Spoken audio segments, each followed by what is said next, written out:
Thanks for tuning in. Today we're going to be reviewing the Magicshine HORI 1300 bike headlight.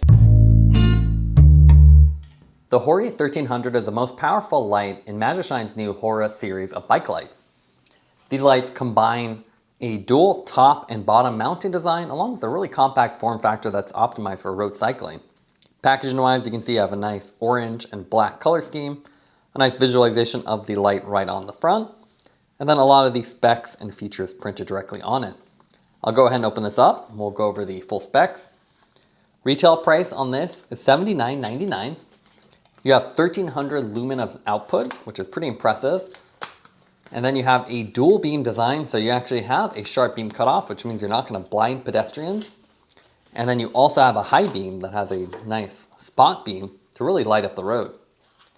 You have their FTR LightSync technology, which includes the remote, which allows you to control this headlight, and compatible taillights directly with the one remote, which is a really cool feature. You also have a 3200 milliamp battery, which gives you run times from 2 to 9.5 hours. So you can definitely ride this on longer distances. And again, dual mounting design, you can see you have the Garmin on top and the bottom, as well as a adapter plate to swap the top plate to a Wahoo. So you can really use this to sandwich between a computer and your mount or underneath for a very sleek setup. As far as what's included, you can see we have the headlight with the dual lens. We have the FTR remote. And then you can see in here we have additional accessories. We have the USB Type-C charging cable. And then we also have a GoPro to Garmin adapter, a little O-ring for the remote, as well as the USB manual, or the manual for the light, and a little hex key. Now let's take a look at the weight of the light. So the HORI 1300 on the scale is 151 grams. And then the remote with the rubber strap is an additional 14. Visually, the Magicshine HORI has a compact all-in-one form factor with a compact battery integrated inside it. It's one of the most compact headlights that Magicshine currently offers, which makes it perfect for road cycling as you have no cables. It's an all-in-one design with pretty good output for daytime or nighttime use. The size is approximately 60 by 57 by 37 millimeters, which is only a little bit larger than the HORI 900, which is 58 by 50 by 32. It's nearly a square light, so you can see the width and the depth is about the same. You have about an inch or a little bit more thickness here that hides the internal battery. And with this one, you can see it's an aluminum outer body, so it feels really high quality. And you have limited branding with Magicshine here. HORI 1300 printed on the side with these little white accent lines. And then you can see you have a symmetric design, so on one side you have USB Type-C charging port. So a nice little rubber gasket. And then you have a matching shape on the other side, which is the single button user interface with a backlight. You have a curved back, which gives you a little bit more real estate on the back when you're adjusting the angle. And then dual-sided mounting with the top Garmin mount, a little cover plate on the bottom. One of the cool features about this light is the dual lens. So in order to achieve the 1300 lumen output, you actually have two different LEDs in here. You have one anti-glare design, which actually has a sharp beam cutoff. And you can see it's actually a spherical lens. So you can see the outside cover has this little curvature. And then on the inside, you can see there's another little curvature. And that gives you this trapezoidal beam shape. So if I turn this on, you can see you get this very distinct lens with a little sharper section on the front and then a trapezoidal shape. And that's just with the one side. There's also a high beam, and that's that spot beam. And you can see that's your standard cone beam, which gives you nice brightness. And the combination of the two is what gives you good daytime and nighttime riding. If you're on a busy trail, you stick with the sharp beam cutoff. And then if you're on a dark trail and you want more output, you can get the full 1300 lumen by running them both. You can see the lens design. The big drawback of this is how it's inset. So there is no side visibility. It would have been nice if they had a little side marker. But you can see if you're riding, no one's really going to see you from the edge, only on the front. And you can actually see the glare here. So the glare is the standard lens, while the low beam has a sharp beam cutoff, which ensures you're not blinding anybody. And you can actually see how there's a nice cutoff there. So when you have this here, nice sharp beam cutoff versus your standard cone shape. The mounting on this is also really cool. So dual-sided mounting. You have a Garmin mount, and you can actually flip this to the top or bottom depending on how you want to mount it. So if you want to put it on the bottom of your out front mount, so if we grab a little out front mount here, you can just rotate this on, and you can see, put it underneath your computer using the GoPro to Garmin adapter. You can adjust the angle. Unlike the HORI 900, which is actually designed to put the computer on top, with this one, you actually don't do that. So it's not designed to have a top plate. So you switch the sides. If you were to pull this mount here, you could run this on top, then put an action camera or even bigger light on the bottom if you wanted to. But a really cool design, so you just take this bolt off, swap it over, put that little cover on the other side, but you don't have the sandwich style mounting that also accommodated computer. But what's great about this dual mounting design is you get that aspherical lens, so you sharp beam cutoff. You don't have to flip the light. So if you were to flip this, you'd actually blind people. So you can use this by just simply swapping the one bolt out. It's also pretty compact, so all-in-one design, especially if you have a larger computer.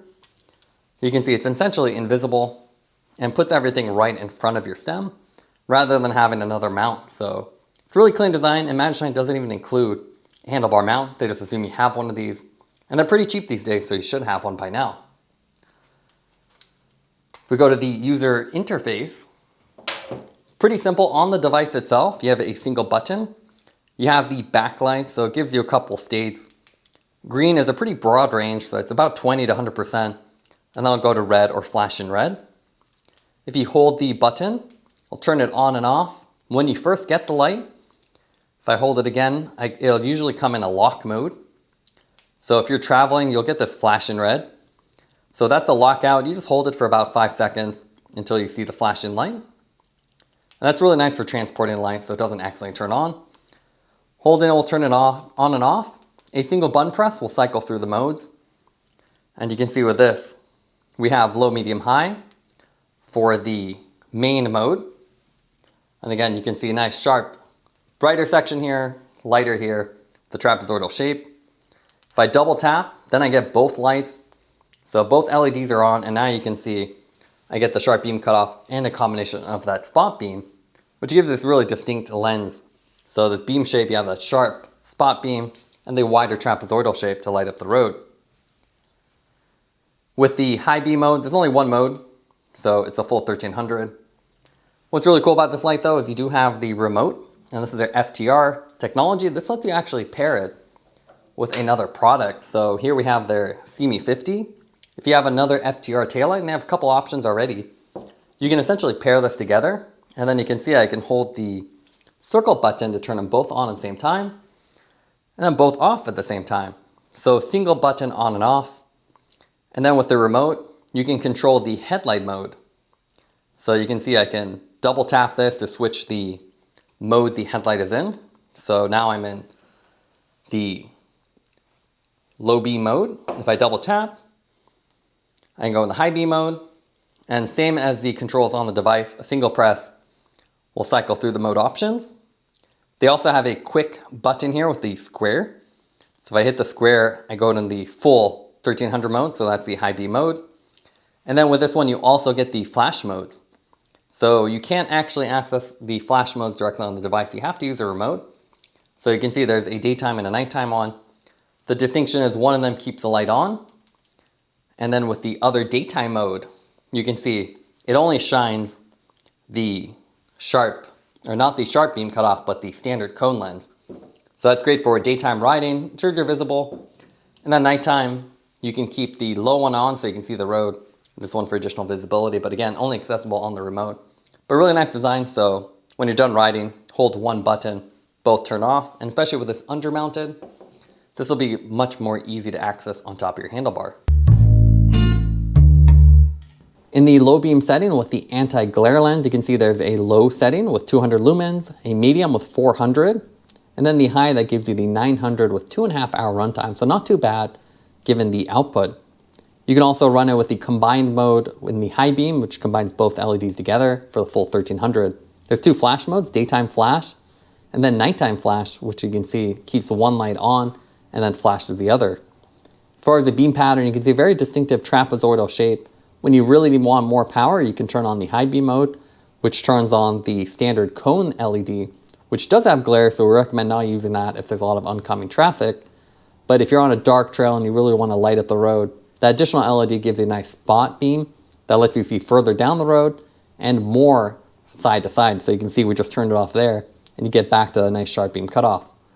The nice thing about this beam is, though, obviously you can see the lens has a nice sharp cutoff. So here on the edges, you can see you'll never blind oncoming traffic, even in the full 900 lumen mode. The GoPro always makes this light look a little darker than it really is, but it's nice and bright and you get a full lane width. Even if you're in the medium or high settings, it's more than enough. So pretty nice light with decent runtimes given the small size.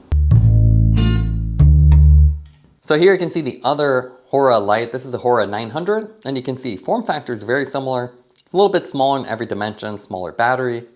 And with this lens, it's a little bit different. You get a anti-glare light lens, just like you get with the 1300, and then you get DRLs on the corners, while the 1300 produces more output, as it has a standard cone beam on the right side. So you get a 50% on this one, and this one's about 90% the main lens and then the DRLs. And what's cool about the DRLs is you get this nice daytime mode, so you can see it just flashes and makes it really easy to see during the day, while this one has a much brighter cone beam. Otherwise very similar. The other big difference here is the 900 is actually designed to have a computer on top, so you do have a Garmin or Wahoo plate and then an additional mount on the bottom, while with the 1300, they actually say it's not designed for that. So you can just have to move this mount to the bottom. They don't include a separate mount to even put something on top. But otherwise very similar, and it's great to see the anti-glare lens as your main beam. They also have tons of other options like the Evo series. So similar aspherical lens design. You can see with that curved lens. A little bit different form factor. These have a Garmin top mount, or the GoPro top mount, and it's much more square shape. So it's a little bit smaller in some dimensions, but then taller. So it's a little bit unusual, but you do get the nice trapezoidal beam shape. And you can see same kind of artifacts. You have the sharper area and then the lighter area around it. But the form factor is quite a bit different. They have the 1700, which is just a bit bigger, but again, a little bit awkward in the shape. And then they even have a Evo 1300 version. You have 1700, 1100, and then 1300. Well, this one's more standard shape, but you can see quite a bit longer. So with the HORI lights, a lot more compact, so great for road cycling as they don't stick out as far. And they're pretty similarly sized, but you get the same output, which is really great. So about half the length of this, but a little bit wider. Magicshine also has tons of other lights. We have the RN 1500, and you can see more standard shape. So you have a lot of glare. A little just vertical diffusers here to help reduce it. And this is similar to the lens on that side. But for road cycling, it's great to have the anti-glare ones. They have different undermount and top mount ones, like the Allty 1200U. This is the undermount version, which again is really nice. So for road cycling, you want to put it underneath. And they even have smaller lights like the 400, but you can see it's still quite big. And you only have 400 lumens with this light versus 1300 lumens here, so it's pretty impressive. As far as other competitors on the market, here we have the Trek Commuter Pro. This one has a different lens design, so it actually has a top-mounted LED, which gives you the anti-glare, but you get more artifacts. So you can see this one, not quite as clean of a beam, but it is anti-glare, so you're not blinding people. And the nice thing about Trek is they have these side reflectors, and they have their own LightSync technology. With this one, this is the battery status of the headlight, and the right side is the battery status of any tail light you have paired. So you can actually pair the flare RT, and then have the one button control all in one place instead of having to use your remote. But you can see quite a bit bigger, not as nice for road cycling. The other cool light we have is the LightSKIN NACA. So you can see really aerodynamic design, something Magicshine tried to mimic, but obviously not quite as long and sleek. But this one is STVZO, and you can see a really cool aspherical lens. But with this one, it is actually certified, so no flash modes and lower output with a top-mounted GoPro. And then other small lights, like the KNOG blinder, you can see nice and compact. But this one has a different mounting design, so it's a lot more convenient for road cycling. Now let's go over the pros and cons for the Magicshine HORI 1300. What we like about it is a very compact form factor, especially for the 1300 lumen output. It's a nice all-in-one design with a dual mounting design, so it's really great for a road bike. You also have the FTR LightSync technology, which lets you sync the headlight with a compatible taillight and one button control. The main negative with this headlight is the fact you have no side visibility. The lens is inset, so it would have been nice if they added some kind of cutout or side indicator. Taking everything into account, we would give the light a 9.4 out of 10. It's really bright and small bike headlight with a unique form factor. Thanks for watching this review. Don't forget to like and subscribe. You can see more content from us on our website at thesweetcyclist.com, as well as follow us on Instagram at thesweetcyclist. This is The Sweet Cyclist reminding you to enjoy the ride.